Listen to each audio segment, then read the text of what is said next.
Editing Shadee here. This part is unscripted, so if you hear any mistakes or stutters, that is why. This video is currently out of date. While I was in the process of editing this video, Dimensional Coalescence rolled out an update that fixed a good chunk of the problems that we mentioned in the video. Of course not majority, otherwise we wouldn't have a video to make, but still, a good chunk. When something outdated has been brought up, or something in footage of the video has been changed, this sound will play.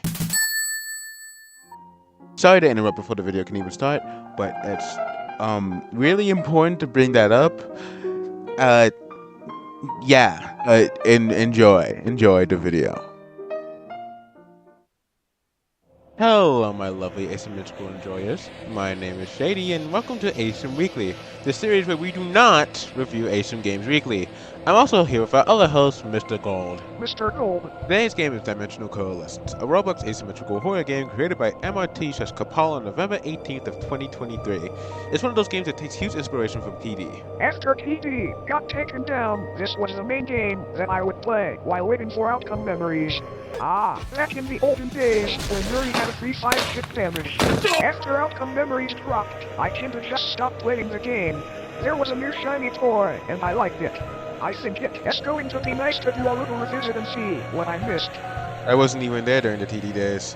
I probably wasn't even into Asyms at all back then. My computer was a little dead, like cooked, because I couldn't really play Roblox at all. I think it would be great for me to cover my personal first impression with the game and what you should probably expect before getting into it.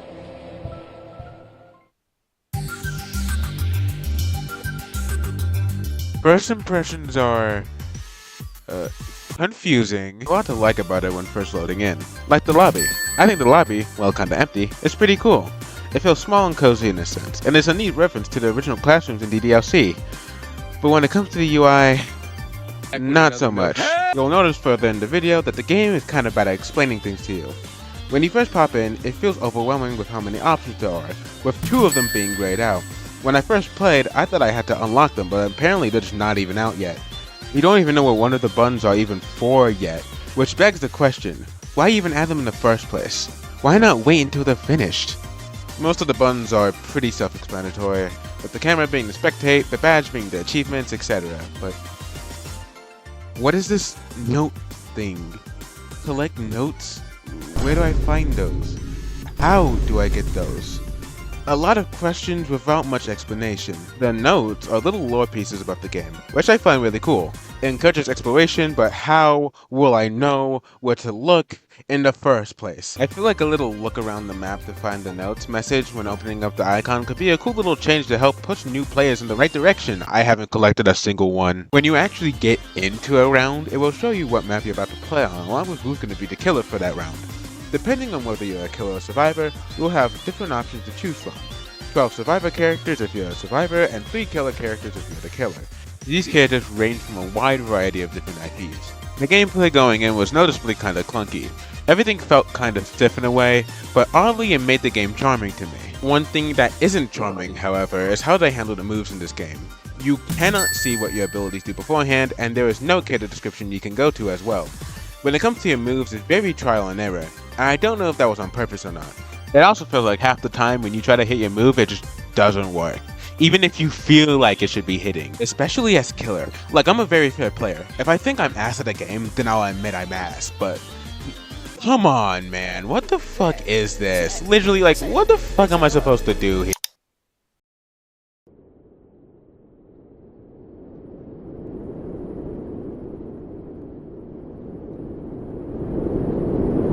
Hi, Editing Shadee here. I want to murder everything and everyone. It seems like I've made a colossal fuck up during the process of making this video, so I'm here to rectify my mistakes. Yes, I'm aware there's a minion. Yes, I know I'm stupid. He's not taking damage because he's on my side and friendly fire isn't a thing in Dimensional Coalescence, and I know that I should also quit making YouTube videos. In my defense, during that round, I don't ever remember killing Sans during that round, but I could have very well just thought I downed him when I did in fact kill him. The Sans Halloween skin in particular that it's kind of difficult to differentiate between regular and mini in the first place, in my opinion, especially during the middle of gameplay, but it's still not an excuse. You can clown on me in the comments for being a dumbass, I deserve it. I still think the hitboxes are kind of strict, especially with Roblox's latency issues, but this example is an extremely bad example of that, and not accurate in the slightest, so don't hold it against the game itself. It is not the game's fault that I'm like awful at like literally everything. I'll talk about gameplay more in the gameplay and mechanics section. Those are all my main thoughts I have to say on first impressions. You know what they say, first impressions are everything. If I had to give one word to describe how I felt first playing Dimensional Coalescence, it'd be the word confusing. The game is definitely not beginner friendly, but at the same time, I don't think it's really trying to be. To get used to the feel of the game, you definitely have to be a TD fan beforehand, or at least try out a TD game before this. With that being said, let's move straight on to our next section.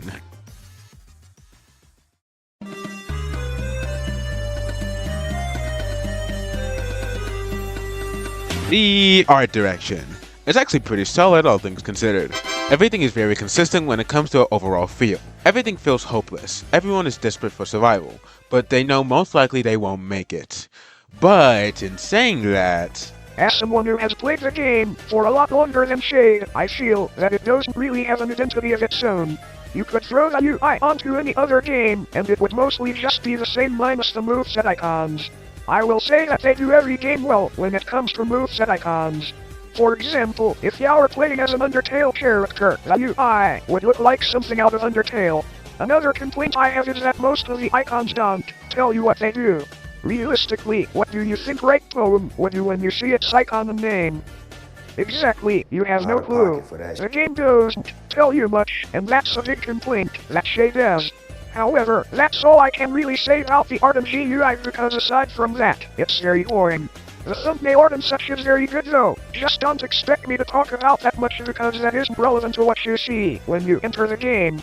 With that being said, I should probably talk about the models.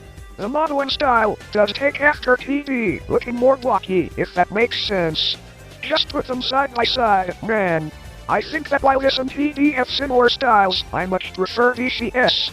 They just look cleaner, and as you can see in that model, there is a lot more range with how they can pose the characters.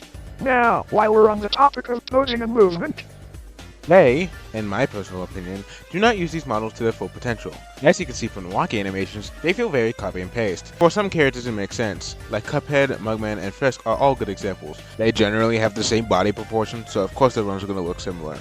I do still think that their runs should vary slightly to give them more character and to be more faithful, but that's whatever. Not the end of the world.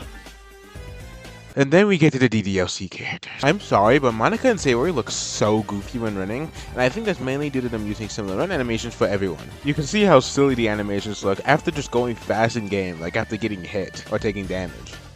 Like, why does her legs move like that? It's unfortunate because, like Gold said, the models look really clean, so it's disappointing when they don't get used to their full potential. The overall animations of the game feel extremely clunky as well.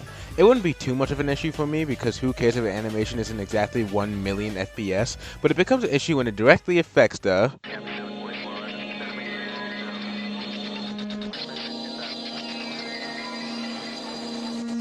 yes, that is the transition. Hi. Before I talk about the gameplay and mechanics, I'm going to automatically assume that y'all played an Asym before. Otherwise, why the hell would you be on a channel named Asym Weekly? However, if you haven't, then I'll give a quick rundown. As a survivor, you try to survive until the time runs out. As a killer, you kill the survivors and make sure that they don't escape. This isn't common for Asyms, but this game does have verticality due to being a TD fandom. Don't know what TD is? You don't need to know what TD is. Not like y'all are going to be able to play it anyway. Now that that's out of the way, I'm going to quickly go over each survivor. There's 12 survivors in the game, so strap in. This game has a court system. If y'all are a heavy stunner that constantly wants contact with a killer, then y'all are front court. If y'all are a healer that instantly dies when the killer touches you, then y'all are back court. If y'all are somewhere in between, then go to the middle buddy. Sonic focuses on running and stunning. Eggman is a trapper. Green can use jump distance and run away. Vanilla focuses on stunning and supporting. Andy is a trapper with a pushback move. Boris goes all the way in on stunning. Cuphead and Mugman focus on building their cards to unlock a super move. Monica gives resistance to the survivors, as well as making strings unusable to the executioner. Sayori goes all in on support. Only having one escape tool, Sans can stun and trap, and Frisk is the true support. All your moves are used to help the team in one way or the other. Dare I say, the balancing in this game is very solid. Every character in this game has their role and does it well. While the balancing isn't an issue to me, there are bigger things that I have to complain about. One of those being the maps. They feel far too big for what's actually being used. Waterfall is a very big map, but y'all really only see the survivors gathered in 2 places. This size also makes string placement weird to navigate through for new players.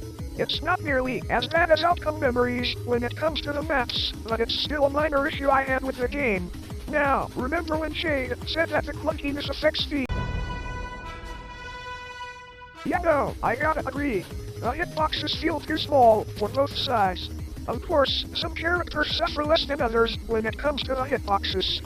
Whether or not the hitboxes having no real leeway is a good or bad thing is up to you, but for me it kinda hinders the experience. Maybe that's just a skill issue, I don't know. One praise I can give to the game is that the movesets are very faithful to their source material.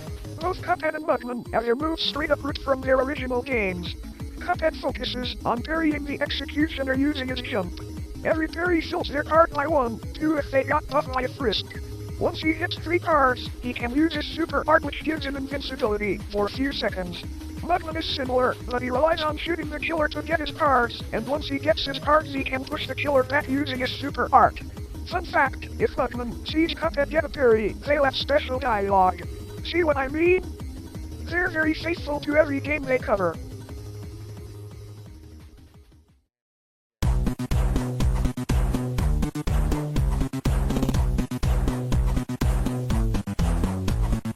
The soundtrack. It's fine. Most of the songs aren't made specifically for the game and are instead taken from different pieces of media, which I personally don't like, but I'm not going to hold it against the game, so it doesn't really affect how you play the game too much. It's just a personal gripe I personally have. Take a shot every time I say personally, Jesus Christ. So I'll be talking about the music direction instead. Overall, it's pretty damn solid. It's the gritty feeling that the game is going for. I like all of the ambiance tracks they choose for each stage. It fits all of them. If a compliment I can give is that I love how the LMS theme directly clashed the ambiance themes, with them all feeling like a resemblance of hope. This feeling that it's your final chance to survive, so you better make every single moment of it count. If you mess this up, it's over. That's something they do really well. There are some tracks that are made specifically for the game though. They're few and far in between, but when they show up, they really make their presence known. I'll talk about the tracks that I think are notable enough to bring up.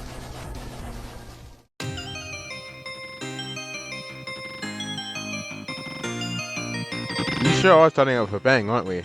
Has a great startup and an amazing beat drop. It really fits how vanilla is portrayed in this game, and it also fits the whole resemblance of hope feeling the majority of the other LMS themes fall into. Great stuff. Definitely my favorite song out of the whole OC.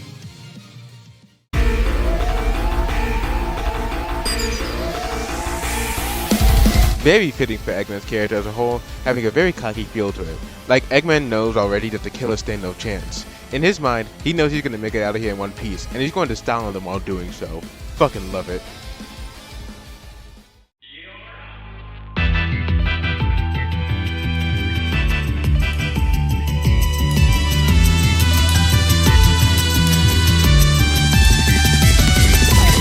Mugman's solo, not in the game yet, but I still think is very solid. Again, very fitting for the character, which is an overall theme of all of these songs. Not much else to say here, let's move on.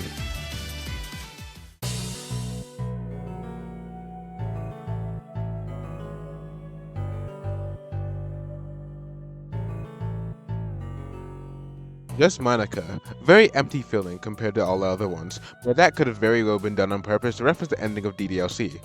Picks up near the middle end of the song too. It fits a lot. Take a shot every time I say a theme fits a character, bruh.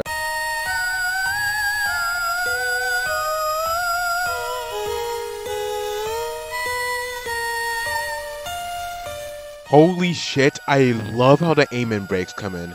Very, say it with me, fitting for Sayori.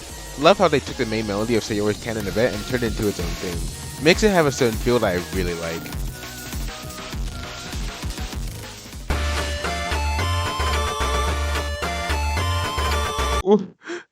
What is this visualizer, bro? This theme is really solid. I love the use of guitars and rock drums. It's really good. Although I do wish it leaned more into the source material a little more. It doesn't really sound like an Undertale track in my opinion.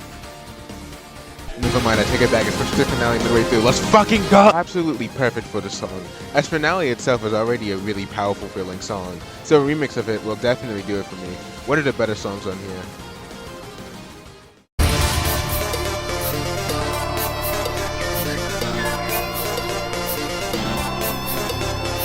As you can probably guess, it's literally just a remix of Megalovania. It takes the rock to the max with the drums. The drums are way louder and more punchy here. I like it a lot, and I'm a huge fan of the saxophone that comes in near the middle end. Genuinely such peak from every single composer who composed something for the song. They did an amazing job here. Dimensional Coalescence is definitely an Asym game. Is it good? That's up to interpretation.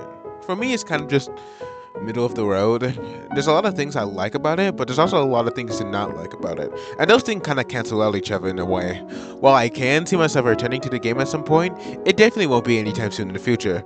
Would I recommend it? To someone getting into Asyms for the first time? Hell to the fuck no. To someone who likes TE and Asyms in general? Most definitely.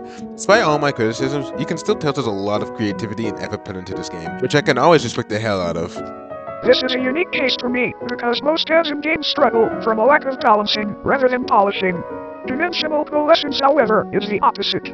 Every character feels unique and is very faithful to their source material, with some more shaped exceptions, but it suffers from hitbox issues, weird maps, and janky animations, aka a lack of polish. Now, how should I grade this? I'm thinking a C. Yeah, that feels right. I just realized I never came up with something for an outro. Gold, do something funny. Mr. Gold. Perfect.